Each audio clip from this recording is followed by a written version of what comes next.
Bernie Sanders sat down for an interview about his Unity tour that he's doing with Tom Perez and the DNC, and he admitted something here for the first time. All right, anyhow, let's get to work. Okay, you obviously recognize the power of populism in a way that Hillary Clinton did and a lot of other people didn't in American politics last year. Were you surprised on election John, day? if you allow me, I know this word populism is floated around a lot. Yeah. What I recognized was pain.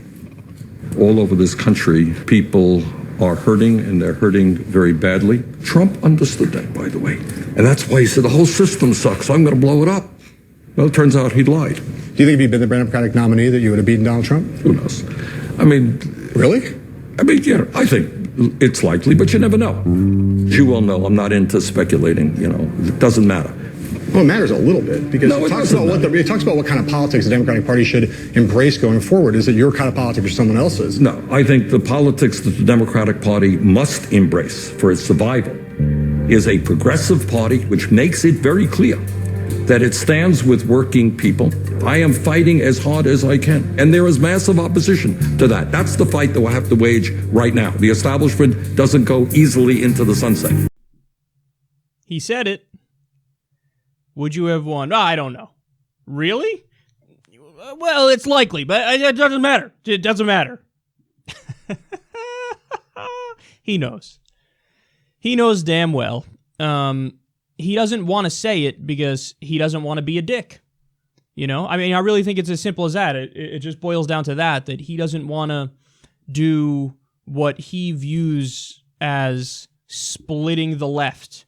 Because think about it, he already has a really, really high approval rating in the Democratic Party to the point where the overwhelming majority of Hillary Clinton voters love him. I think it's only like 8% of Democrats or something like that don't like him.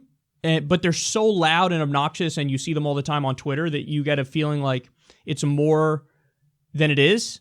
You know what I mean? It's a super vocal fringe that's like, I hate Bernie Sanders because he cares about the issues and he didn't fall in line 100% behind Hillary. But what Bernie's trying to do here is not separate more, not drive a wedge more, not be a dick. Because I think he cares more about the issues and getting people on board with the issues, that he doesn't want to do anything that might, for a surface reason, for like a personal reason, make him go, yeah, fuck this guy, I'm done with this guy. So he's doing it out of, I think, for like a genuine sensitivity of how people feel emotionally about the previous election than anything else. But when you push him enough, he came out and said it. He's like, yeah, well, it's likely. But anyway, moving on.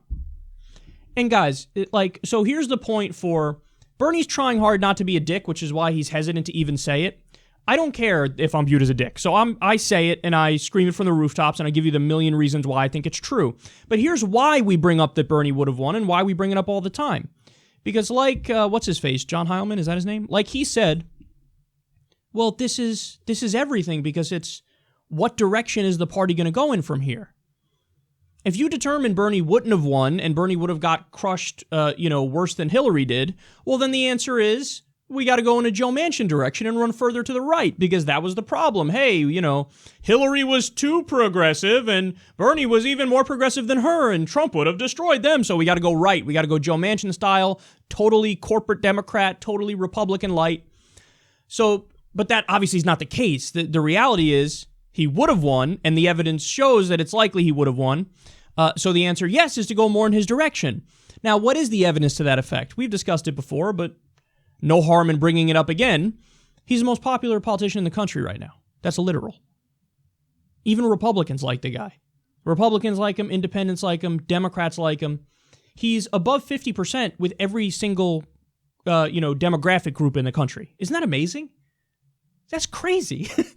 The guy's beloved, 61% overall, his favorability rating. What's Hillary Clinton's right now? 35%. What's Donald Trump's right now? 35%.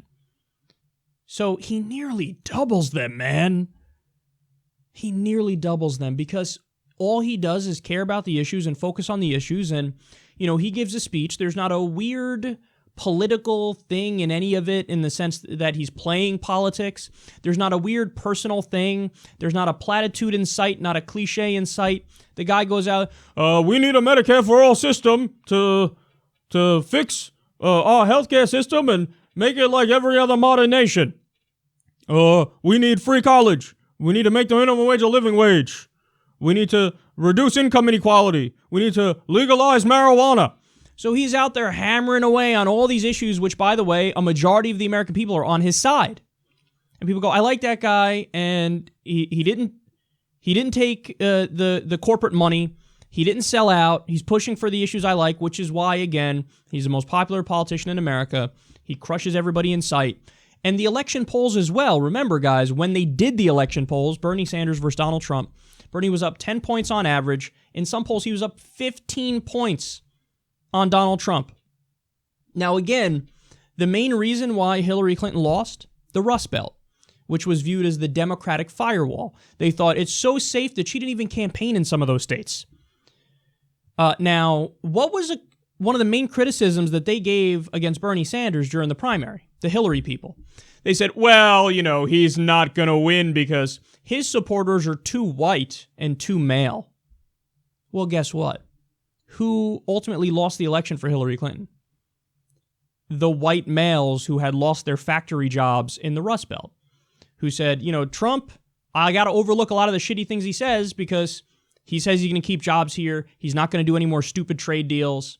He's going to do an infrastructure bill. He ran on a populist platform. So, in other words, the same group of people that Hillary Clinton supporters said Bernie Sanders does too well with, that's the group of people that she did poorly with and lost the election because of. So all Bernie had to do was hold, another 80,000 to 150,000 or so votes in the Rust Belt, in what was supposed to be the Democratic firewall to win. He would have done that fucking easy. Because what Bernie Sanders does is, he's got all the upsides of what people thought about Trump and none of the downsides. So the upsides are a populist campaign, not going to outsource, it talks about these disastrous trade deals, talks about income inequality, talks about, doing an infrastructure bill, bringing jobs back, looking out for working people.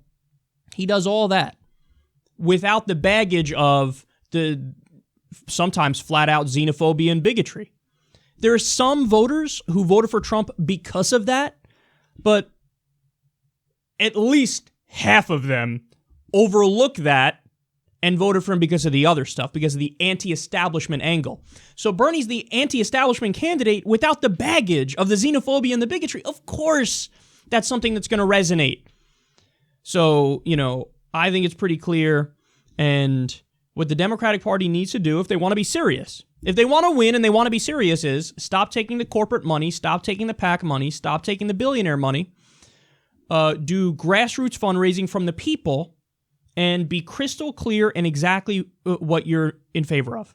So say, here's a non-negotiable, Medicare for all. Here's a non-negotiable, free college. Here's a non-negotiable, a living wage. No more nation building. Ending the drug war. Re-regulating Wall Street. You have to have a list. Bringing back Glass-Steagall.